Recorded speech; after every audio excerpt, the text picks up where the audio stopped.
Our presenter today is Associate Professor Maurice Fallon from University of Oxford. He leads the Dynamic Robot Systems group in Oxford Robotics Institute.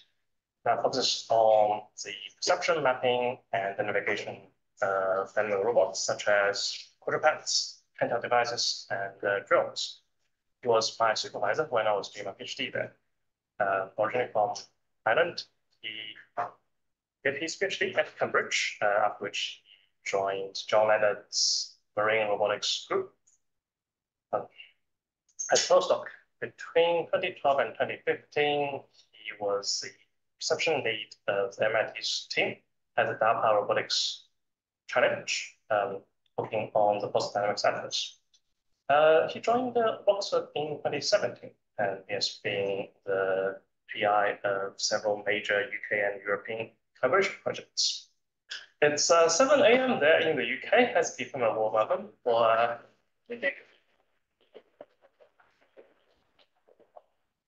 Okay, I'll get started.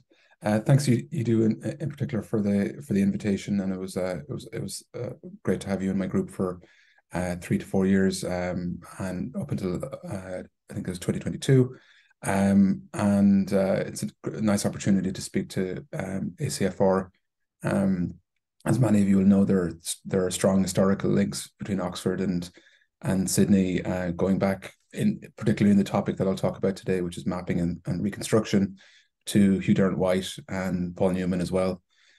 So it's nice to have the opportunity to give this talk. So I'll go ahead and share my screen, and yeah, I think I can see it there in the thumbnail that it's working fine. So yeah, my talk today is going to be on multi-sensor mapping and navigation for dynamic robots. So I've a background in 3D mapping, working with John Leonard, for example, in MIT, and SLAM problems, but I also had the opportunity to get heavily involved in legged systems. So quite a lot of my work is on putting more advanced perception systems onto legged robots, quadrupeds and bipeds earlier. I won't dwell on my background since you already introduced me, but I spent quite a bit of time in MIT after doing a PhD in a different field, and I've been in Oxford for about 6 years now. My group is called the Dynamic Robot Systems Group. Here's a little bit of an overview of some of the research I did in MIT to give you a feel for my background.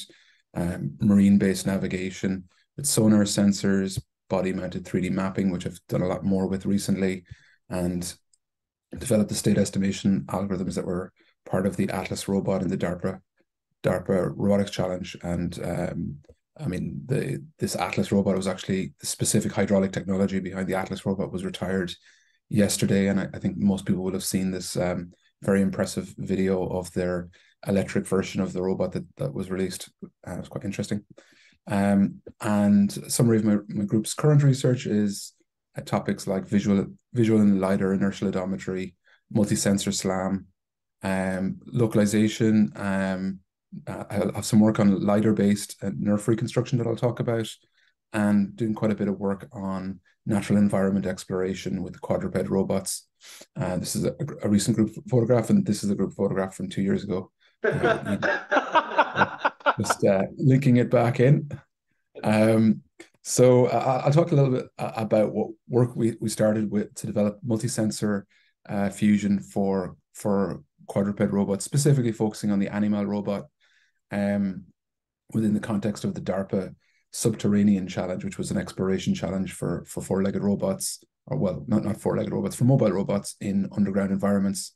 And the first observation is that legged robots have many of the same sensors as, say, self-driving cars, and quite a bit of compute. So there's 2 i7s on board, the Intel i7 computers on board the Animal, that allows us to do quite a lot of processing. We've augmented with GPUs recently.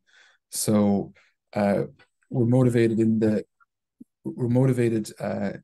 by this underground exploration challenge, which we were kind of a junior partner in. The team was led by Costas Alexis from NTNU, and heavy involvement from Marco Hooter's team in ETH, and we were kind of a junior partner, but we were developing multi-sensor state estimation motivated by this.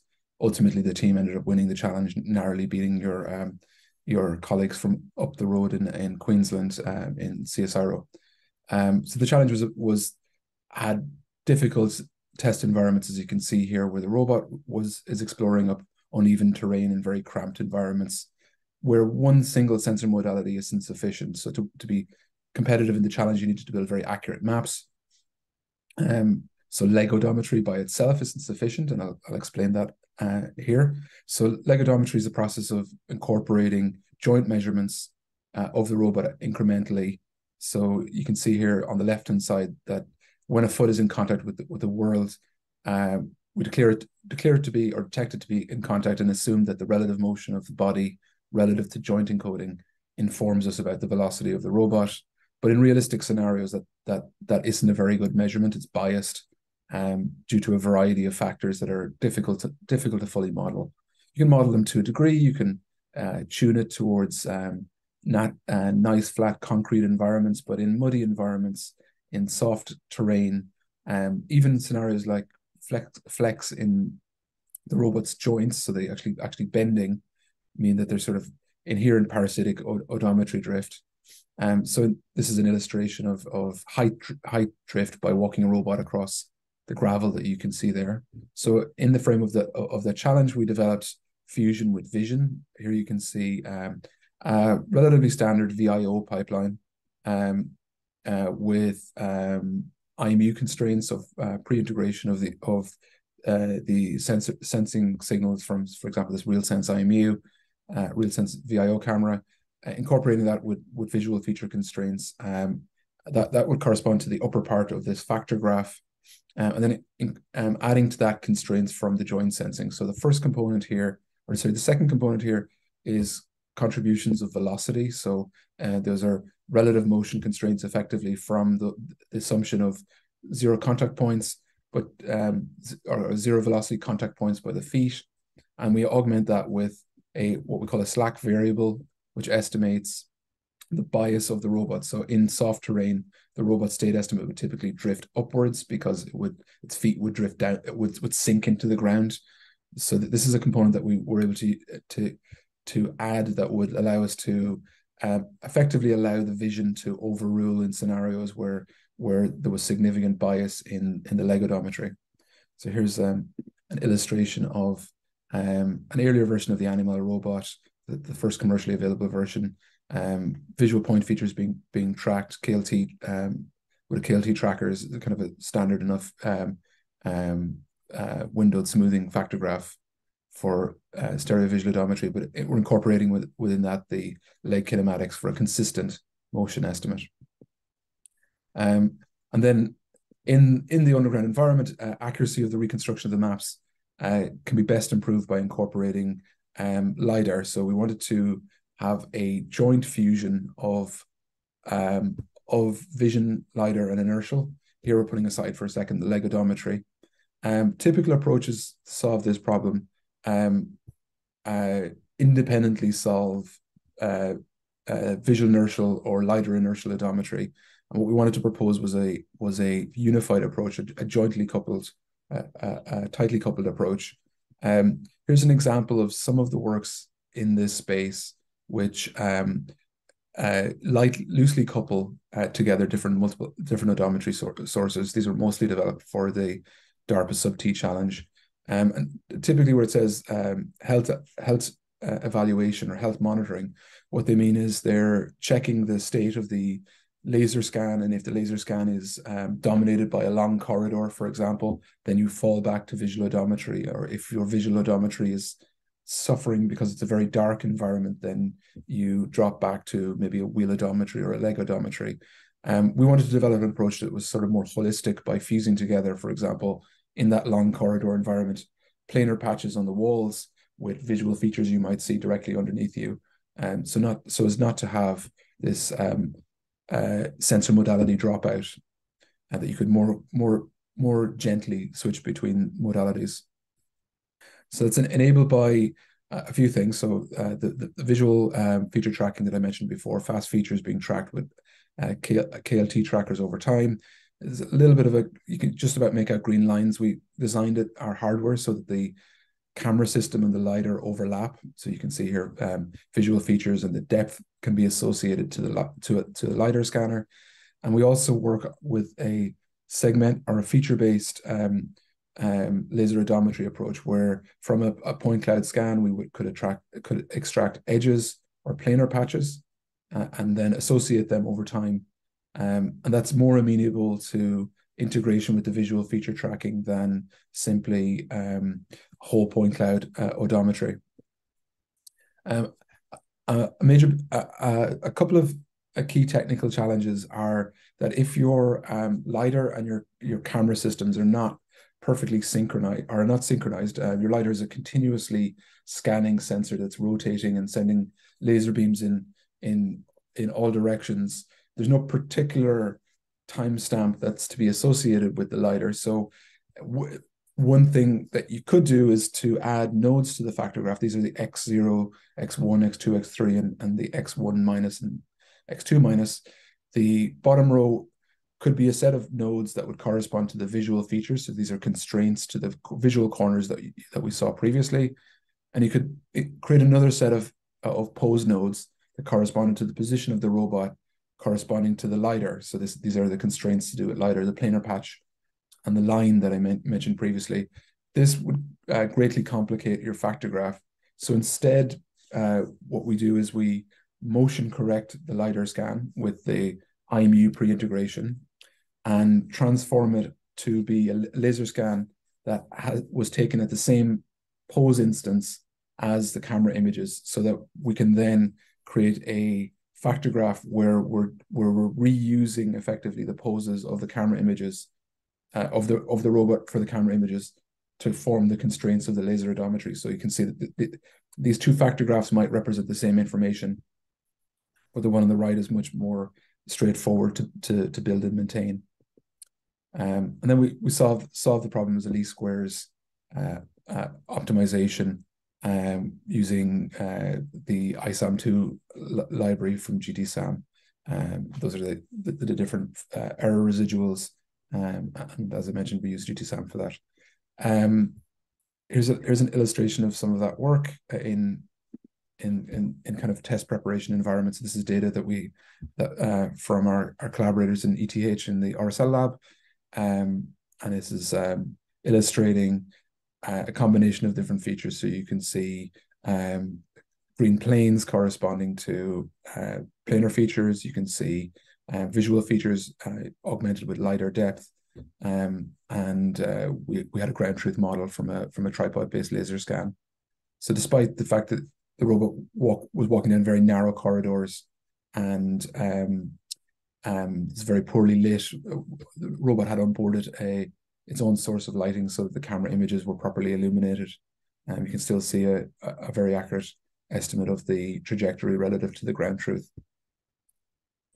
And here's a more sort of easy to understand visualization of the accuracy of reconstruction.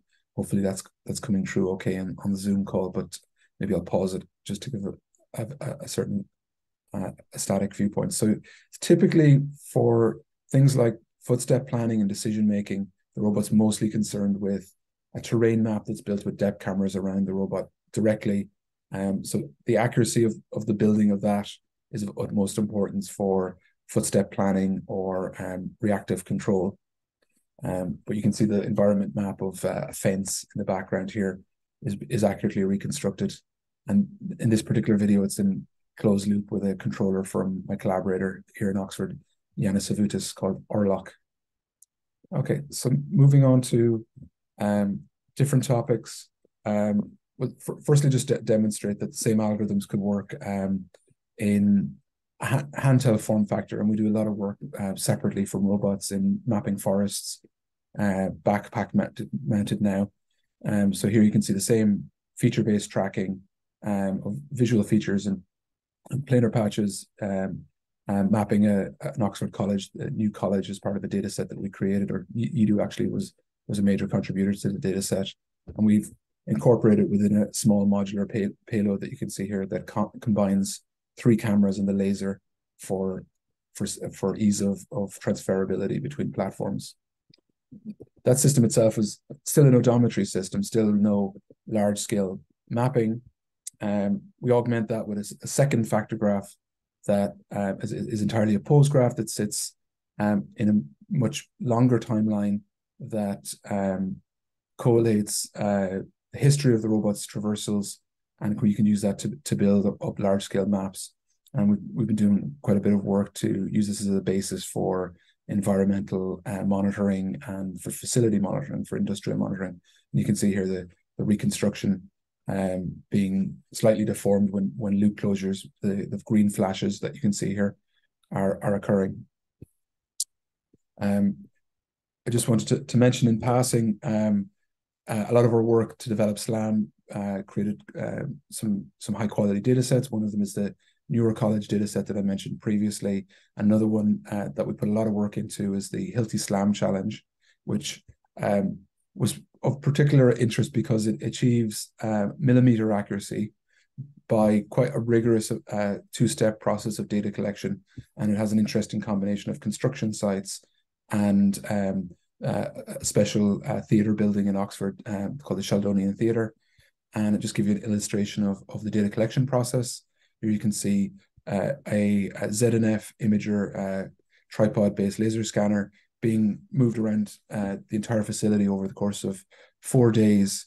And we're using reflective targets, which are just about visible there.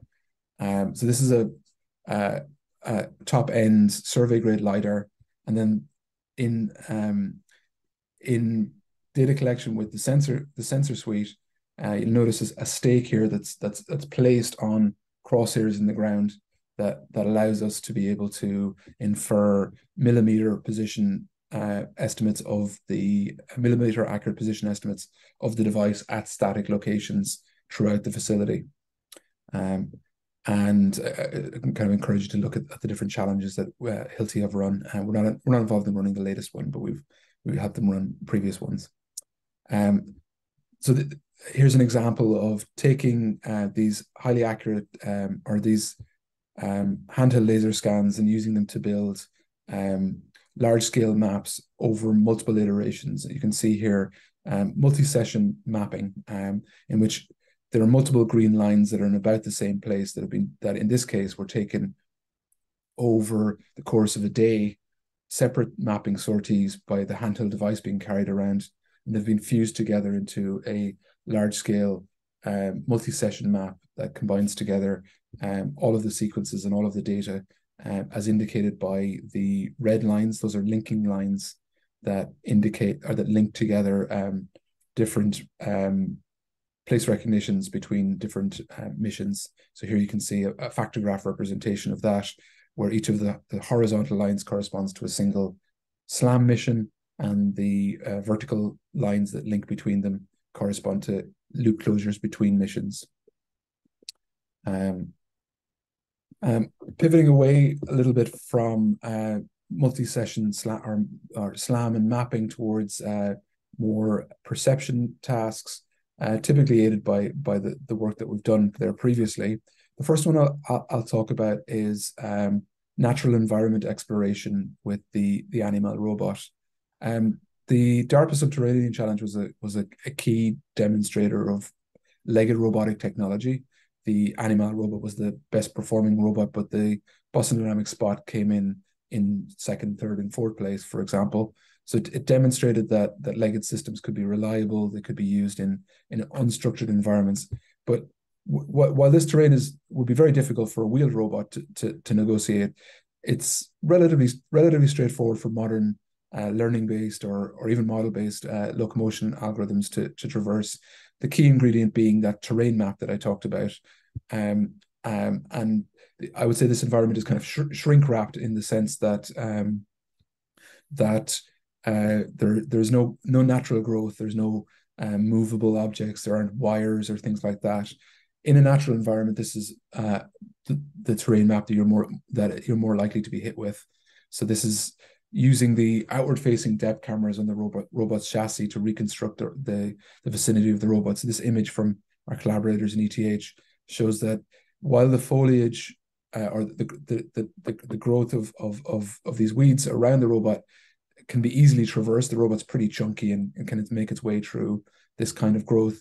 For the robot to intelligently plan its route for anything other than teleoperation is quite a challenge. And in natural environments, there's a wide array of visual obstacles that will be present there, ranging from hardwood trees that the robot certainly wouldn't be able to pass through, thicker bushes, lighter bushes the robot can mash its way through to grasses and things like that, which might be quite tall, but in no way represent a challenge to the robot. Typical approach in self-driving cars has been to create standardized data sets to label them with classes of objects that are present within them, and quite a lot of work that has been done on semantic segmentation to be able to segment these scenes. In our work, we chose to take a different approach, which not to seek out specific class labels of trees, bushes, light grass, and so on, and to find where the robot could explore within that vicinity. And in natural environments with varying lighting conditions, that's typically a difficult exercise. So this work, again in collaboration with ETH, developed a real-time self-supervised visual traversability learning system. So we're using small sequences of data collected in situ, on the fly, determining the visual signature of the terrain that can be traversed. Here you can see the robot walking, and initially it's teleoperated, or maybe walking along a route that is known to be safe, and using a collection of images in the recent hindsight, the recent history. So going back over the last tens of seconds, it's able to project those images. So it's able to recognize that the image from a few seconds ago that it has walked upon successfully is a portion of terrain that it can walk on. So effectively, the classifier is classifying the terrain that the robot is going to walk on here in these images as being traversable, as using that as a training signal. So using the capacity of the robot to meet a desired velocity command, we can use that as an indication that the terrain directly in front of the robot is traversable. And we do that specifically all on board with an onboard NVIDIA Jetson in real time. And you can see here on this time scale of a minute or so, the capacity to be able to learn a distinguishing classification between the terrain that the robot can walk on versus the terrain that the robot has not been demonstrated to walk on. So we're not trying to determine traversability versus untraversability. We're attempting to encourage the robot to walk on terrain that it has successfully walked on before. This is an illustration of an experiment going around in 3 loops of a sort of a under canopy forest environment. So just a patch of ground underneath some trees, and over the course of 3 to 4 minutes, learning to distinguish in each of these loops. A, B, and C are 3 points in the loop, so going around clockwise on this loop for 4 minutes. And after 4 minutes, it's able to distinguish the terrain that it has walked on, and to stick to that terrain subsequently. The approach uses an online super pixel clustering system to break the image up into image patches, and then uses the Dino visual transformer to distinguish the different visual component, or the traversability of each component. This is an illustration of the system being used in the field. So you can see a forest under canopy that is a combination of fallen leaves and growing bushes and hardwood trees. And over the course of this initial patch, where Jonas in the video is teleoperating the robot, the prediction of traversability is becoming more distinct, and eventually we switch it into a mode where, let me see if it's in this mode now, we're illustrating waypoint goals, and the robot is using a a traction-based path planner to find its way between through or between areas of high traversability to get from A to B. I'll come back to this system a little bit later if I have time. Okay, so moving on to some work that we've done on semantic visual mapping that's upcoming for ICRA this year. It builds upon a variant of the Wieland's algorithm that I talked about previously that fuses together multiple cameras, multiple fisheye cameras. So we work a lot with a fisheye camera system developed by a company called 7sense, who are based in Zurich. And by augmenting not just a forward stereo pair, but with lateral synchronized cameras, we've developed a visual tracking system that is robust to the kind of challenges that I just showed in the video. So wide field of, or aggressive motions of the sensor by Linton, and in particular walking up narrow corridors that you can see in this college here in Oxford. And key thing to enable this is visual features in all directions, but also the capacity to reuse visual features as they flow across the images, moving from front camera to left camera and so on. Here you can see an illustration of the field of view of the cameras in practice, moving around a new college here in Oxford, and the lines that link. So to explain this image, there's a front-facing camera image at the center, there's a left-facing camera image on the left, and a right-facing camera image on the right, perhaps obviously. And the lines that link across between the images are basically visual features that have been tracked in both images. And the motion here is predominantly forward, so you typically see visual features moving from the front camera to the left camera, but they can also move in the other direction. And here's some illustrative examples. The motivation would be scenarios where one or more of the cameras would be entirely blocked by the motion of the robot, and you would often see this with the legged robot in the mine environment. It would walk directly up to a wall before a motion planner would tell it to turn right, and that would mean your visual features were all lost.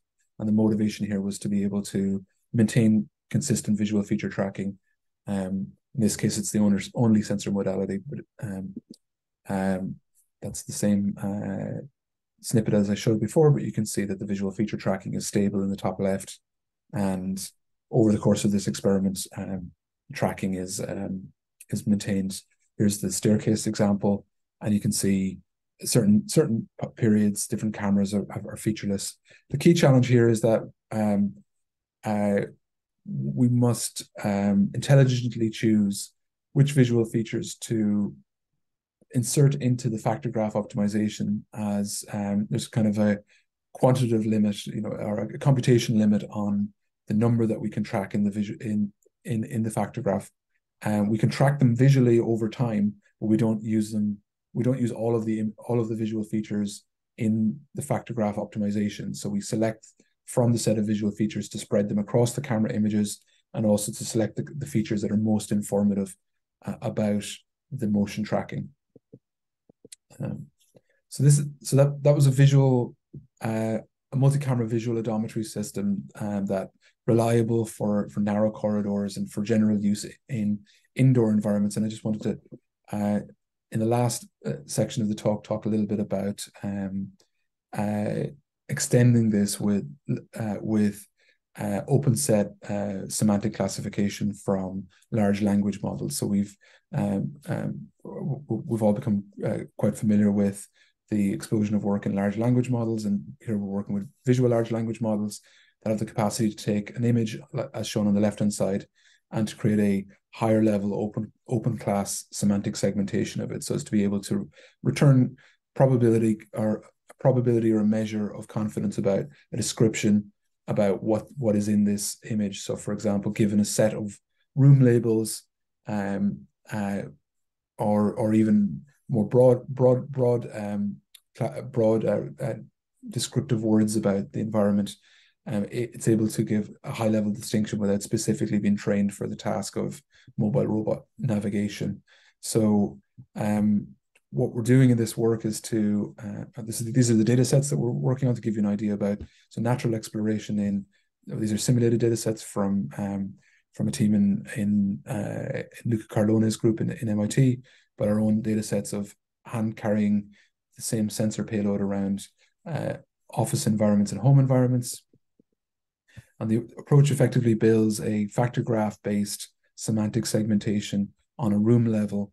So as the handheld device is being carried around, laying out poses in a factor graph as the robot explores the environment, or in most of our experiments, the handheld system is carried through the environment, querying at reasonable spacing of about 1/4 of a meter spacing, clipped to determine a semantic classification, and then labeling each of those rooms, or labeling each of those nodes with the open set classification, room classification. We also then extend this work to cluster together groups of nodes which correspond to room level classification, and this also has a set of correction factors to correct for example, independent nodes that maybe need to be corrected because they stand maybe an office node in amongst a set of kitchen nodes, so that we can correct spatially for the layout of those nodes. This is a misclassified node that's been corrected and relabeled so as to correct for locally inconsistent node labeling. And here you can see kind of an illustration of a factor graph that's been built with semantic labels. I'll just show you this with some real data. So again, nodes in our visualodometry pipeline factor graph are being put together, and they're being semantically labeled. The semantic labels are attached to the factor graph nodes, as illustrated here. And there's a process in which, as you can see here, different nodes on the factor graph might occasionally be, in this case, a staircase might on occasion look quite like a corridor or a kitchen. And we're illustrating a process by which the label propagation is corrected for that factor. This illustrates individual instances. So there are a set of offices, maybe 1, 2, 3, 4 offices, an open office here. There's also a mechanism by which we can break that down into each individual office, or each individual living or dining room, so as to get more fine-grained room-by-room classification. It links together with some of the work that Edu is doing on semantic level mapping as well. And the last topic I'll talk about before finishing up is on adapting this system towards what I call an ambient environment mapping system that could be useful for an assistive technology application. So we've had a loose collaboration with a company called Wondercraft. We're based in Paris, who've developed this exoskeleton that you can see on the left-hand side. It's an entirely self-balancing walking system for people who have no use of their lower limbs. And as the walking technologies develop, they're more interested in augmenting the walking system with external sensing of the device's environment, so as to be able to avoid bumping into things, to be able to walk up staircases, and generally for the system to be familiar with where it is in the environment. So a variant of the multi-camera system we've developed with depth cameras for environment sensing, and also another for sensing the ground.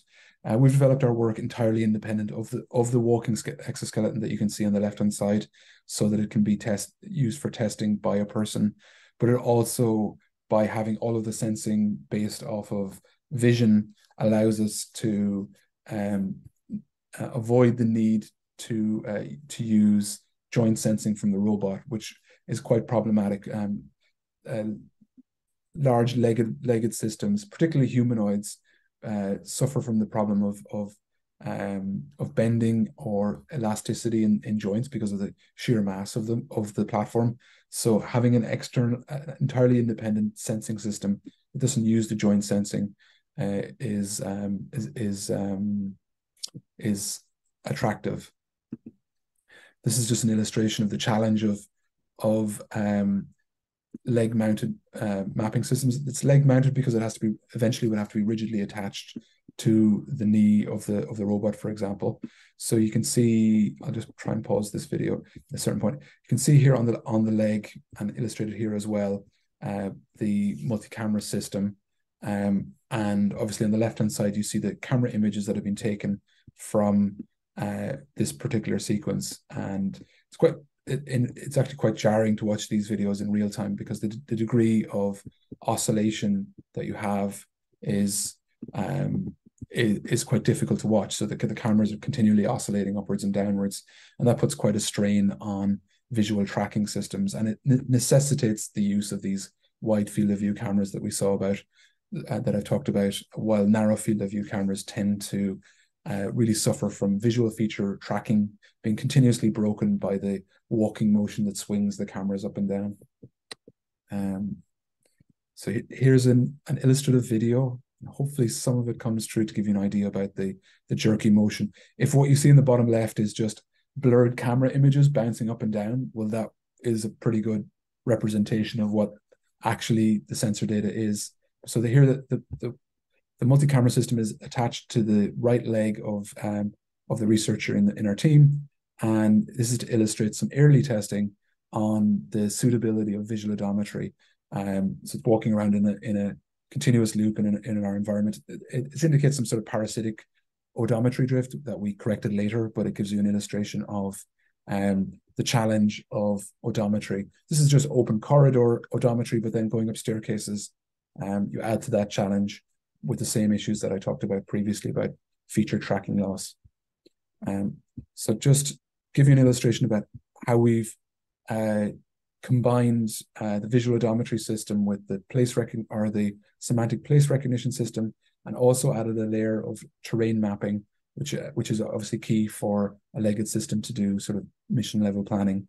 So carrying the device around multiple rooms here, the same nodes that were in the factor graph that I showed before, with labels to do with whether it's a corridor or an office.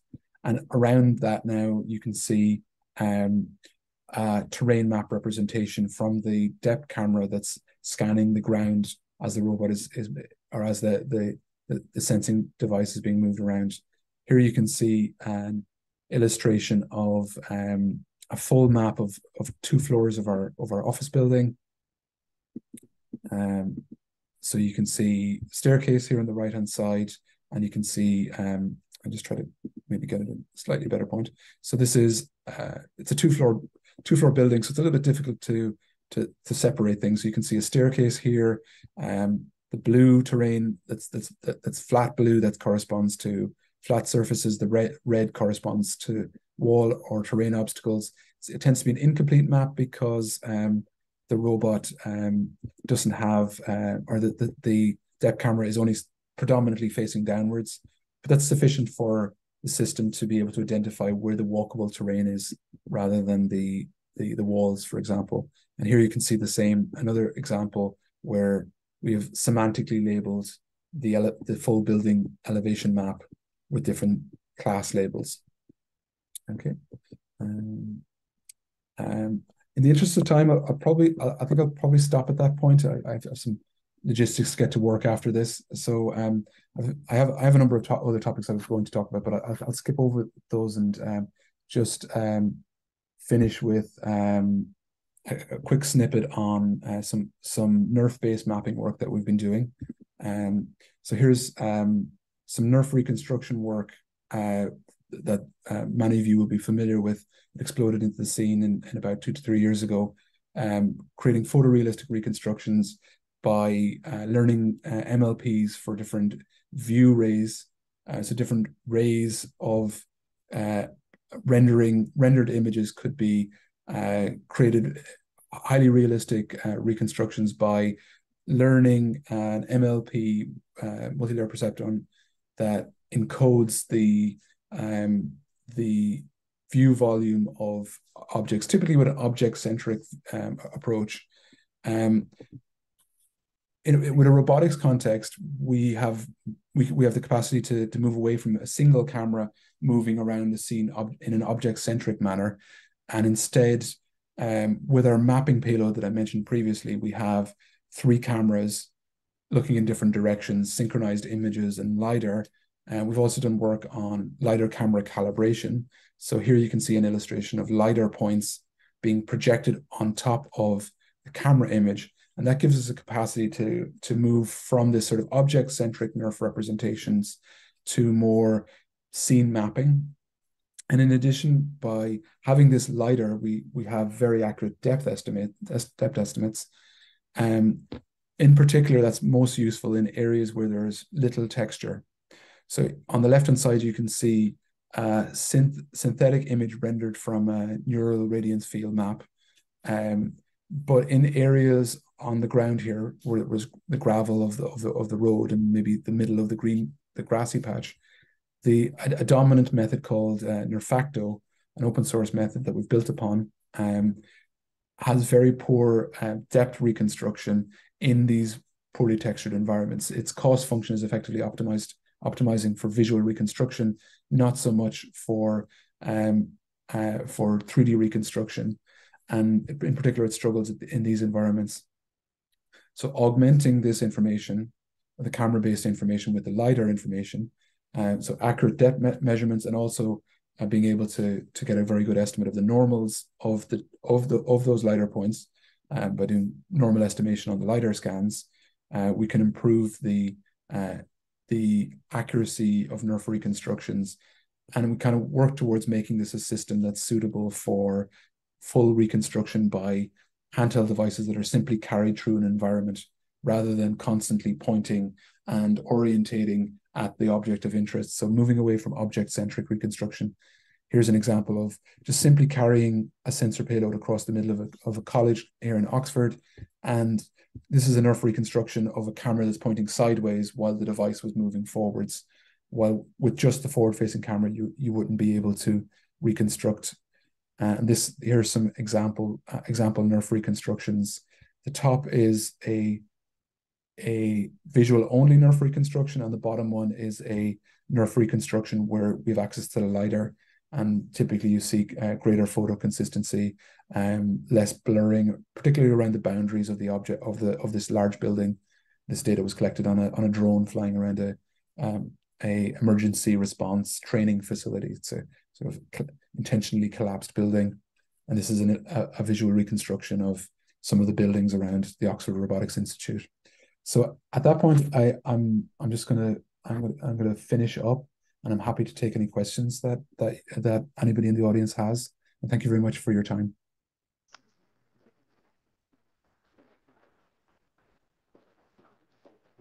All right, questions? Vera? I am Vera Laila. I'm the current supervisor of INVO. And thank you for a wonderful presentation. It's very nice to see that we actually have a lot of overlapping topics that yes. Obviously, I will look into all the details that you presented in here, but just a couple of clarifications. So related to this system, I think it was called Lexis. You understand the scene and you construct this understanding in a factograph. Do you have any input of the actual object's semantic information? That's something we're working on at the moment. The available open set semantic object detectors that we've available that we've been testing are either of poor quality or very high quality and low speed, low frame rate. So at the moment, what I've shown you was room level semantics. We weren't looking yet at I haven't presented any results on object centric, but that's something that we're working on at the moment. Yeah, thank you. And I just have a curiosity related to the loop closure.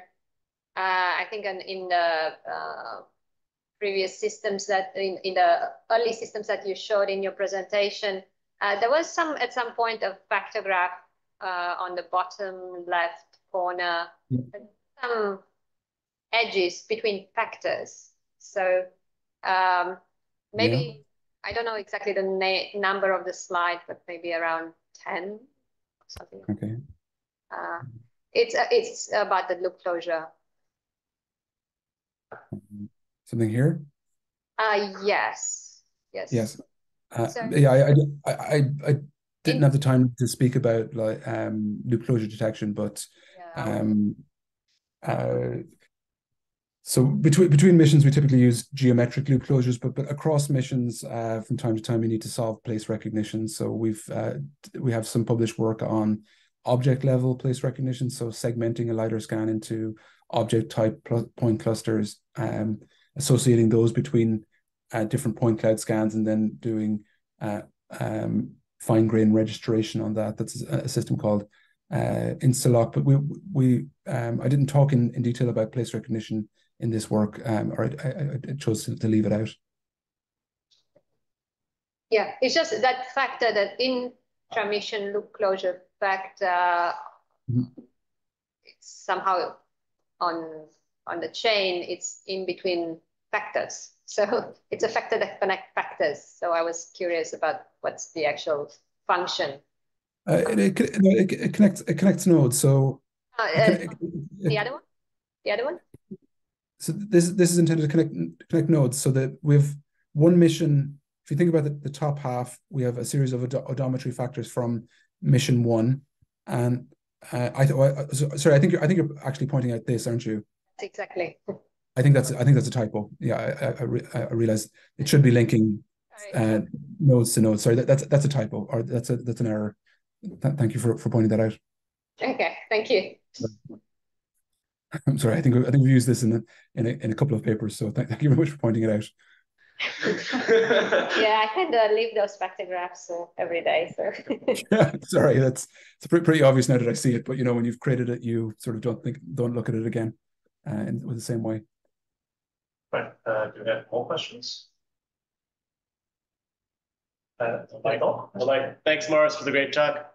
Okay. I'm interested in nerfs also, and one of the things we know they're good at is dealing with the sorts of visual challenges that traditional methods haven't worked well with. So reflections, transparency, they're perfectly fine at reproducing all this visual complexity. And so my question is about when we start to try to fuse in lidar, which how it doesn't work very well around transparency or reflections. How should we approach that, and how well is it working right now?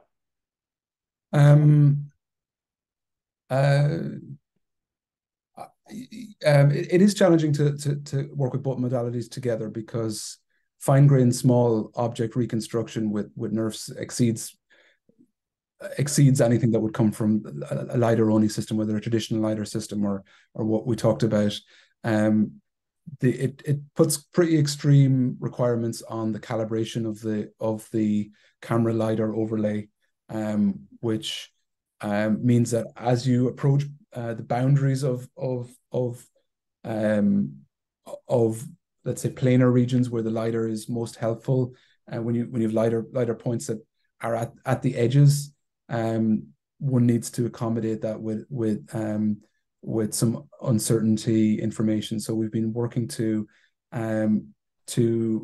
learn the uncertainty of a lidar projection onto an image, so that in areas that are flat, where the depth information and the normal information is most accurate from the lidar, and typically less accurate from the visual system, a large concrete wall, for example. But as we approach the boundaries, incorporating a factor to have higher lidar uncertainty, and then effectively rely more on the vision. With regard to reflections, I guess we didn't look at this specifically, or I'm thinking about lidar reflections, which are particular challenge. To the best of my understanding from what we talked about, that's typically resolved by the fact that the vision dominates over the multi reflections of the lidar against plate glass, for example. So I don't think we've had a specific problem with that. Okay. I also noticed you found a building with no windows. Welcome to the UK. So I'm pretty interested to know the distinction between those cases where uncertainty will deal with it. And you've mentioned fine features. I think we should agree uncertainty will do it. But when you have reflective surfaces like glass, you can measure with very low uncertainty the image seen through a reflection. And so the means of reconciling the conflict between the vision and the lidar seems to me to be unclear. In our experimental results, we do have a number of patches where there are plate glass and large glass. I believe they're properly reconstructed. I'd have to go back and check whether they're properly visually reconstructed. I have to go back and look at what the NERF depth reconstruction looks like. So like reflections, sky being reflected off of glass being properly represented in the NERF rendered images was successful. Because we know NERF can hallucinate geometry to look good. Yeah. The lidar, does the lidar help fix that, or does it make it harder? In entirely reflective scenarios. Yeah. I'd have to go back. I'd have to go back and discuss it. It's quite a specific question. I'm not quite sure exactly what happens with the lidar inaccuracy part. I do have a recollection of what the results look like, and the NERF renderings were satisfactory, but I'm not sure about the contribution of lidar to that, if it's just simply dominated by the vision. Right. Thanks, Maurice. Okay. Do we have a question online? Or one thing I would say about this NERF lidar work is that what we wanted to do was to be able to have the trajectories that you can see here from like the laser mapping, the traditional laser mapping system, the real-time laser mapping system, to be used directly within the NERF reconstruction, so as to avoid the col map intermediate phase. So yeah.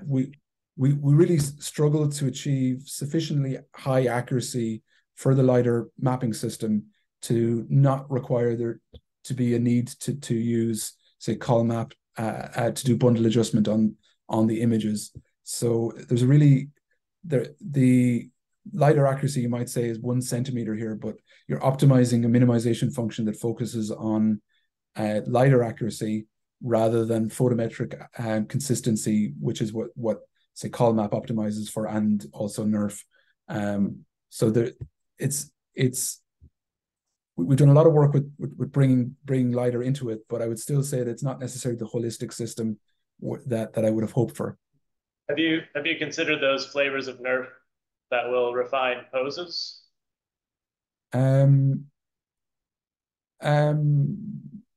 Yes. I think our system does refine poses. Yes. So, is there hope we could get away from col map entirely by combining those? It seems getting within 1 centimeter and then handing off to NERF might be good enough at some point. That would seem to be like the golden solution that we would target, because you would like to be able to say that the time spent carrying a device around doing mapping could be used for something, used for computation, and just to cut out the necessity for it.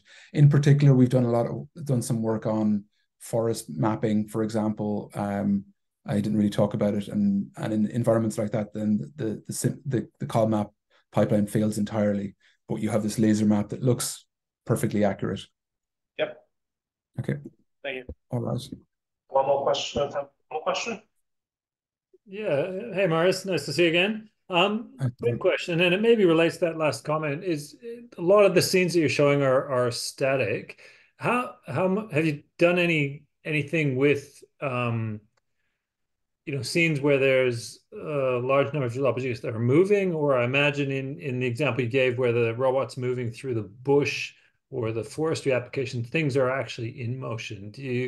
How do you sort of reconcile the inconsistencies in the mapping when parts of the scene are moving? I give a very, very weak answer and say you're right. We've tended to do, legged robotic challenge in mind. Obviously, they're specifically designed not to have people for safety reasons. These construction sites tended to be closed sites where we were given access at a quiet period. So I haven't done particularly much that I can talk about here with dynamic obstacles. That's true. nerf reconstructions that I showed here towards the end, walking across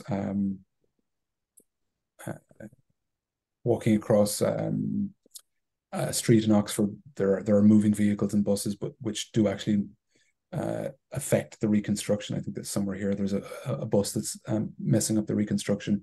Yeah. But we haven't really systematically done work in highly dynamic environments. Yeah. Okay. That bottom video you're showing there looks remarkably good. Yeah, it's pretty crisp. Yeah. Yeah. Thank you. That's great. Thanks. Stefan, cheers. Right. Thank you, Maurice. Okay. Uh, Okay. Thank you very much. Okay. Thank you, Edu. Thanks for the invitation. Thank you. Okay. Bye-bye. Bye.